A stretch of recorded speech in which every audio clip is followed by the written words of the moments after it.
अपने इस खास कार्यक्रम में हम बात करेंगे गुजरात के पूर्व मुख्यमंत्री विजय रूपाणी की। विजय रूपाणी जिनका तीसरा जो टिकट था लंदन जाने के लिए, वो उनके लिए संकट बन गया। इसी बारे में आपको बताएंगे। पूर्व मुख्यमंत्री विजय रूपाणी की दर्दनाक मौत हुई अहमदाबाद प्लेन क्रैश में। विजय रूपाणी का जो लकी नंबर था वही अनलकी साबित हुआ। अब विजय रूपाणी को लेकर एक और दुखद संयोग सामने आ रहा है।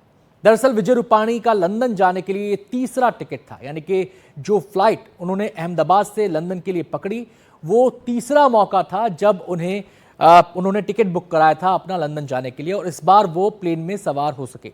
आपको बता दें उन्होंने इससे पहले 2 टिकट बुक कराए थे, लेकिन उन्हें कैंसिल कर दिया गया था। यानी कि दोनों बार जो पहले टिकट बुक कराए थे वो कैंसिल करने पड़े किन्हीं वजहों से। अब आपको बताते हैं कि कब कब उनके टिकट कैंसिल हुए, और सवाल अब लोगों के जहन में यही है कि काश ऐसा होता कि वो तीसरा टिकट भी कैंसिल कर देते।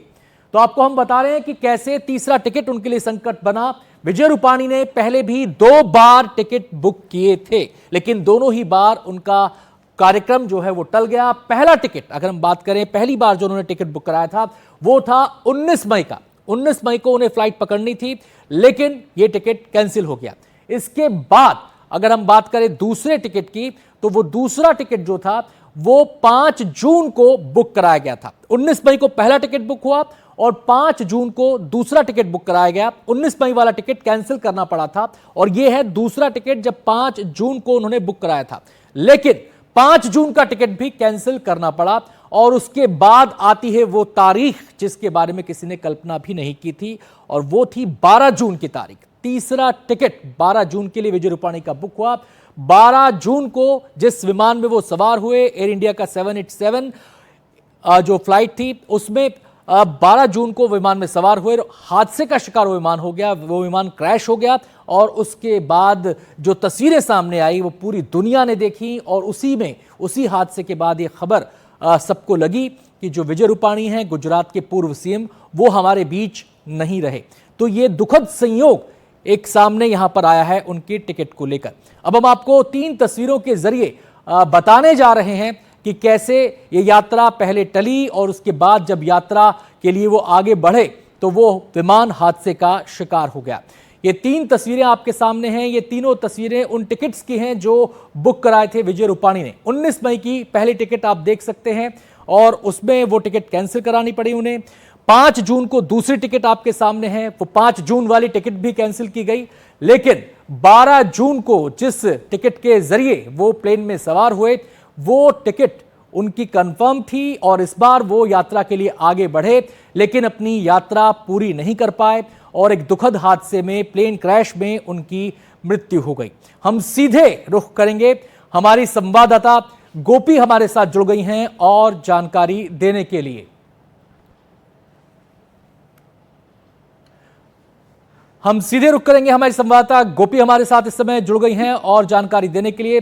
गोपी, ये डिटेल्स में जरा बताएं कि जो पहला टिकट था 19 मई का, फिर 5 जून का, ये किन वजहों से कैंसिल हुआ था, और क्या इसके पीछे वजह थी, और 12 जून को जब उन्होंने यात्रा की तो वो हादसे का शिकार हुए। बिल्कुल, देखिए मैं आपको बता दूं कि 19 मई की टिकट पहले बुक करवाई गई थी, जब अंजलि रूपाणी और उनका पूरा परिवार जो है वो उनकी बेटी के घर पर जाने वाला था। विजय रूपाणी की बेटी के घर पर बेटा हुआ था, उसी की खुशी में वहां पे एक पूजा का आयोजन किया गया था। उसी पूजा में हिस्सा लेने के लिए पूर्व मुख्यमंत्री विजय रूपाणी अपने पूरे परिवार के साथ अहमदाबाद से लंदन जाने वाले थे, जिसके बाद उनका वहां से स्कॉटलैंड ट्रैवलिंग का एक पूरा प्लान था। वो उन लोगों का एक, क्योंकि उनके ग्रुप के 2-3 जो उनके दोस्त थे जो बचपन के उनसे उनके साथ थे, ये सारे लोग जो है वो यहाँ से करीब 5 जून के तारीख को निकलने वाले थे। तो ये सारे लोग 5 जून को उनका दूसरा फ्लाइट का टिकट था। उससे पहले विजय रूपाणी को एक पूजा में जाना था, जिसकी वजह से उन्होंने 19 मई का टिकट करवाया था। तो पहला टिकट उनको कैंसिल करना पड़ा था, क्योंकि कुछ पर्सनल उनका काम आ गया था, जिसके बाद 5 जून का जो टिकट था वो इसलिए रद्द करना पड़ा था क्योंकि वो पंजाब के प्रभारी भी थे। पंजाब के अंदर चुनाव जो बाईपोल होने हैं वो 19 मई को अभी एक हफ्ते बाद वहां पे वोट डाले जाने हैं। तो वैसे में उसकी जिम्मेदारी विजय रूपाणी के सर पर थी, जिसकी जी वजह से 5 जून का टिकट उनके जरिए कैंसिल करवाया गया था। और दूसरा जो टिकट लिया गया वो 12 जून का टिकट लिया गया था, जिसमें उन्होंने ट्रैवल किया। हालांकि उनका रिटर्न टिकट जो था वो भी लिया हुआ था, जो फिक्स था कि वो 25 जून को वापिस आ रहे हैं। हालांकि उनके जो दोस्त है वो लोग लंदन पहुंच चुके थे, उनकी जी पत्नी लंदन पहुंच चुकी थी। अब गोपी गोपी ये सभी गोपी लोग गोपी वापिस यहाँ आ पर चुके हैं। यहाँ पर जरा क्लियर करें कि क्या इस तीसरे टिकट के अलावा आगे के लिए चौथा टिकट भी उन्होंने बुक कराया था? आप इसको जरा क्लियर कीजिए। नहीं, इस तरीके की अब तक तो कोई जानकारी जी सामने नहीं आई है। 3 ही टिकट उनके जरिए बुक करवाए गए थे, जी क्योंकि उनका जाना तय था। उनका आगे रिटर्न टिकट बुक था कि ओके 25 जून को उनको वापिस आना था अहमदाबाद में। जी तो आते हैं इसी गोपी वजह आपके से पास, आते हैं आपके पास, हम सीधे अखिलेश का रुख करेंगे। अखिलेश, जैसा कि गोपी बता रहे हैं कि जो सियासी चुनाव कार्यक्रम था उसकी वजह से उन्हें अपना टिकट बुक कराना पड़ा, आपके पास इस बारे में क्या जानकारी? देखिए, यही जानकारी है कि 5 तारीख को उनका जाने का कार्यक्रम था, लेकिन चूंकि 19 तारीख को लुधियाना वेस्ट का चुनाव होने जा रहा है, ये बाइपोल इलेक्शन है और ये काफी महत्वपूर्ण है। देखिए, सुनील जाखड़ जो कि पंजाब बीजेपी के अध्यक्ष हैं, वो उस तरह से सक्रिय नहीं, तो इसलिए विजय रूपाणी जो कि 2022 में पंजाब के प्रभारी बनाए गए थे, तब से लगातार वो पंजाब में बीजेपी को मजबूत करने का काम कर रहे हैं। 2 तारीख को जो बीजेपी के उम्मीदवार है, उनका पर्चा जब दाखिल हुआ था तब विजय रूपाणी उनके साथ थे और तब उन्होंने ये कहा कि वो कुछ समय के लिए रहेंगे, क्योंकि इस चुनाव में बीजेपी काफी मजबूत स्थिति में है और भारी मत से बीजेपी के उम्मीदवार इस उपचुनाव को जीतेंगे, ये उन्होंने विश्वास व्यक्त किया था। और उसके बाद उन्होंने विदा ली थी। उन्होंने कहा था कि मुझे लंदन जाना है, और ये बात सही है कि वो पहले अपनी पत्नी के साथ ही जाने वाले थे, लेकिन बाद में उन्होंने अपनी पत्नी को पहले भेज दिया और बाद में उनका जो प्रोग्राम था वो 12 तारीख का बना था। तो पंजाब बीजेपी के नेताओं से जिससे हमारी चर्चा हुई, उन्होंने इस बात की पुष्टि की है कि वो ये कहकर के निकले थे कि अब वो गुजरात जा रहे हैं। तो पहले वो गुजरात गए और उसके बाद 12 तारीख को वहां से वो उन्होंने लंदन की फ्लाइट पकड़ी थी, जहां पर की अनफॉर्चुनेटली वो फ्लाइट क्रैश होने के कारण उनका निधन हो गया। अब बताया गया कि राजकोट में उनका अंतिम संस्कार होगा और पूरे राजकीय सम्मान के साथ ही किया जाएगा। वो मुख्यमंत्री रह चुके हैं गुजरात के, और साथ ही उनके सम्मान में तमाम जो स्कूल हैं वो भी बंद रखे जा रहे हैं जी, और वहां पर आते हैं अखिलेश जी, पूरे राजकीय सम्मान के साथ उनका अंतिम संस्कार किया जाएगा। अखिलेश आते हैं आपके पास, और गोपी आपसे भी बातचीत के सिलसिले को आगे बढ़ाएंगे। विजय रूपाणी अब हमारे बीच नहीं है और अब उनके अंतिम संस्कार को लेकर तैयारियां चल रही हैं। और जैसा कि बताया अखिलेश ने कि विजय रूपाणी का जो ऑरा था, विजय रूपाणी का जो कद था बीजेपी में काफ़ी बड़ा था और बहुत मिलनसार व्यक्ति के तौर पर उनकी पूरी गुजरात में पहचान थी। इस हादसे के बाद, उनकी मृत्यु के बाद, न केवल उनका परिवार बल्कि उनके तमाम जो दोस्त हैं, नाते रिश्तेदार हैं, वो भी स्तब्ध हैं। वो इस दुख से उबर नहीं पा रहे हैं। उनका क्या कहना है, अब आपको जरा वो सुनवाते हैं। बहुत ही दुखद समाचार है, बहुत ही दुखद दुर्घटना है। श्री विजय रूपाणी जी से मेरे काफी लंबे अच्छे से संबंध थे, बहुत ही नेक सज्जन थे, पार्टी का हर निर्णय स्वीकार करने वाले थे। जब भी मुझे गुजरात में जाने का मौका मिला, मैंने देखा कि कार्यकर्ताओं में बहुत ही सक्रिय थे। पार्टी ने जो भी निर्णय किया उन्होंने बिना किसी तनाव के स्वीकार किया। जब कहा मुख्यमंत्री बनना तो बने, जब कहा छोड़ना तो छोड़ा। ऐसे कार्यकर्ता का इस तरीके से चले जाना बहुत ही मन को क्षति पहुंचाने वाला है, दुख और कष्ट पहुंचाने वाला है। जितने बड़े वो किरदार थे, इस लेवल पे इस किरदार को छूना हर बंदे के बस का नहीं है। वो एक जो हमें सिखा कर गए हैं, कोई भी परिस्थिति हो, राजनीति में तो उतार चढ़ाव रहता ही है, तो उस परिस्थिति में आपने स्टेबल कैसे रहना, शांत कैसे रहना है। और उनको पद मिले, सीएम बनने, और कई बार टिकट नहीं मिली तो उन्हें अपना स्टेबिलिटी नहीं खोई। हमेशा स्टेबल रहने वाले और निरंतर सोसाइटी और देश की सेवा करने वाले लोग थे।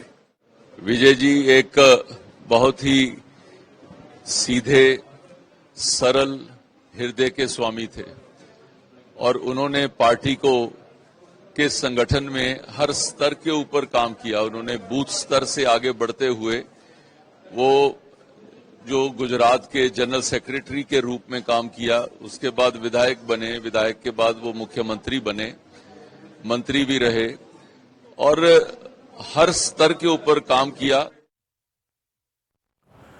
तो विजय रूपाणी जी ने अपने सियासी करियर में तमाम भूमिका निभाई। जिस जिस रोल में पार्टी ने उन्हें जो जो असाइनमेंट दिया, जो जो रोल दिया, उसको पूरी शिद्दत के साथ निभाया। और जैसा कि आपने लोगों को सुना कि वो एक ऐसे नेता थे जो सत्ता से बंधे हुए नहीं थे, जो पार्टी के संगठन के लिए, पार्टी को मजबूत करने के लिए कार्य कर रहे थे। हम सीधे रुख करेंगे, हमारे दोनों संवाददाता हमारे साथ मौजूद हैं। अखिलेश हमारे साथ हैं, गोपी हमारे साथ हैं। अखिलेश, विजय रूपाणी जी का जाना पार्टी के लिए कितनी बड़ी क्षति है? ये काफी बड़ी क्षति है, क्योंकि गुजरात बीजेपी में बहुत बड़ा नाम था विजय रूपाणी का। और जैसा आपने सुना भी, अभी जो प्रतिक्रिया आई है, वो पार्टी के सच्चे सिपाही थे। यानी पार्टी ने जो भी उन्हें करने के लिए कहा, वो उन्होंने पूरे तन मन धन से उस काम को किया। वो मुख्यमंत्री थे, उनको कहा गया कि आपको इस्तीफा देना है, उन्होंने बिना हिचक के इस्तीफा दे दिया। जब उनसे कहा गया कि आप चुनाव नहीं लड़ेंगे, तो उन्होंने चुनाव नहीं लड़ा। ये बीजेपी के, बल्कि क्या किसी भी पॉलिटिकल पार्टी के इतिहास में पहली बार था कि जब मुख्यमंत्री समेत सारी जो सरकार थी, उसको पूरी तरह से बदल दिया गया, किसी को दोबारा टिकट नहीं दिया गया। ये बीजेपी ने एक बड़ा प्रयोग किया था और उस प्रयोग के हिस्सेदार रहे विजय रूपाणी। राज्यसभा में पार्टी ने भेजा, गुजरात सरकार में मंत्री बनाया, बाद में मुख्यमंत्री बनाया, मुख्यमंत्री से हटने के बाद पंजाब का प्रभारी बनाया, पंजाब और चंडीगढ़ के प्रभारी के तौर पर वो काम कर रहे थे। और जैसा मैंने कहा कि पंजाब में, जहां पर की बीजेपी के लिए कठिन चुनौती है, वहां उसको मजबूत करने की कोशिश में जुटे हुए थे। 2027 में वहां विधानसभा का चुनाव होना है और पार्टी वहां पर कैसे मजबूत रहे, कैसे मजबूत बने, इसको लेकर के लगातार प्रयास तो कर आते रहे हैं थे। अखिलेश आपके पास। हम सीधे गोपी का यहां पर रुख करेंगे। गोपी, इस समय तमाम परिजन शोक में हैं, दुख में हैं, और ये दुख, इसकी कभी भरपाई नहीं हो सकती, ये सभी लोग जानते हैं। आपसे हम ये जानना चाहते हैं कि जो बॉडी है, जो पार्थिव शरीर है, उसको लेने की एक प्रक्रिया अपनानी पड़ रही है डॉक्टर्स को, वो डीएनए जांच के जरिए होगी। इस सिलसिले में क्या अपडेट है, इस सिलसिले में क्या जानकारी मिल पा रही है? बिल्कुल, देखिए, मेरी जो बातचीत हुई है इनके साथ, उनके परिवार के सदस्यों के साथ उनसे बातचीत जो हुई है, उसके मुताबिक कहीं ना उसके मुताबिक अभी तक डीएनए टेस्ट जो है, डीएनए मैच होना है, वो रिपोर्ट अभी तक नहीं आया है। हो सकता है कि कल तक वो रिपोर्ट आ जाए।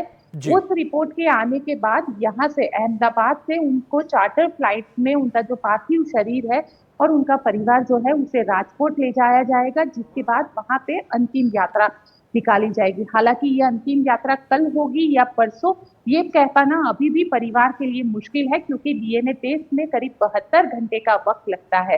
हालांकि जो शुरुआती वक्त में ही उनकी बहन का जो सैंपल था, डीएनए सैंपल, वो दे दिया गया था।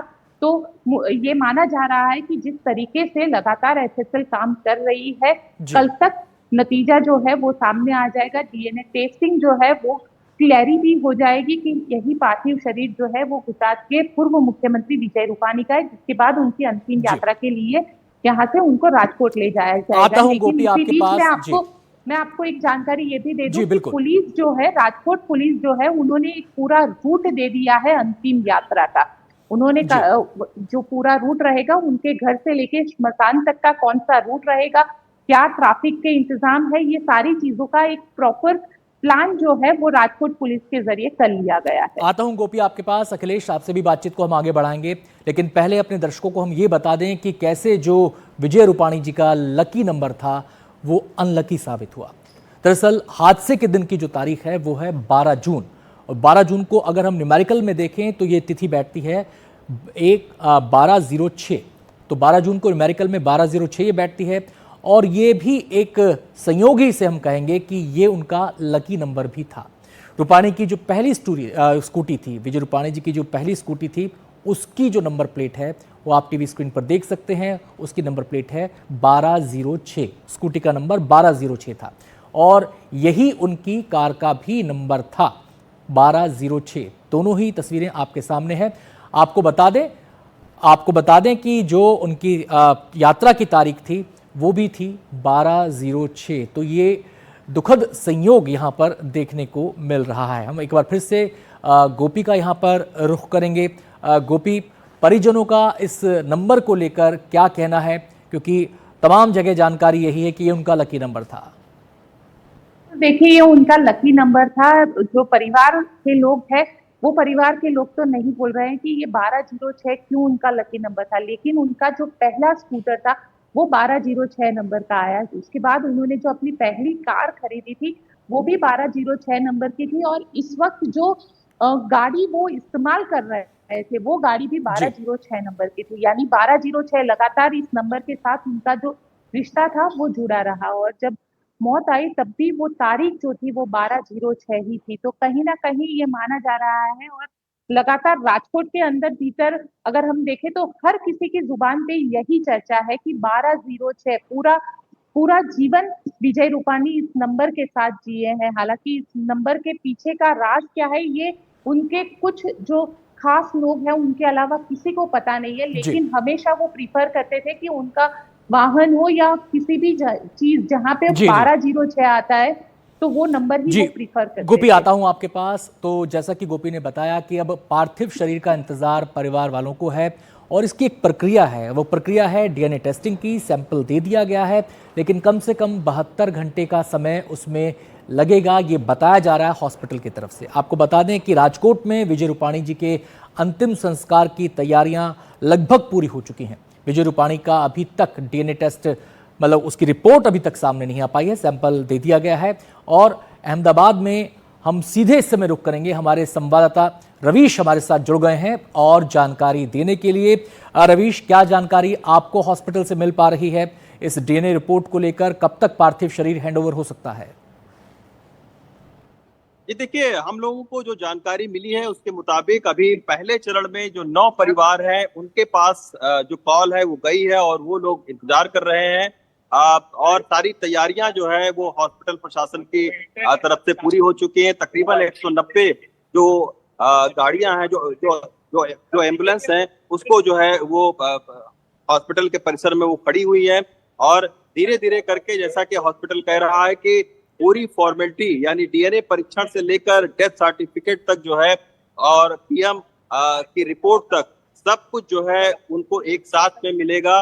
तो मरीजों, माफ करिएगा, जो मृतक है उनके परिजनों को, तो ये जो 9 जो परिवार हैं इनमें से एक जो जी परिजन से मेरी बात हुई है तो उनका ये कहना है कि बाकायदा जो है जहां पर इन डेड बॉडीज को रखा गया है वहीं पर परिजनों को बुलाया गया है और जितनी भी फॉर्मेलिटीज होती है यानी जो भी कागजी खानापूर्ति होती है जी कि किस शख्स को ये हैंडओवर होना है और उसकी पहचान क्या है, तो वो सारी पहचान चिन्हित करके फिर धीरे धीरे जी शव को दिया जाएगा। लेकिन उम्मीद जताई जा रही है कि आज रात तक जो है वो 9 शव को उनके परिजनों को सौंप दिया जाएगा। शुक्रिया रवीश आपका इस पूरी जानकारी के लिए, और साथ ही साथ हम शुक्रिया अदा करेंगे हमारी सहयोगी गोपी का। अखिलेश, आपका भी बहुत बहुत शुक्रिया हमारे साथ इस खबर पर बातचीत करने के लिए।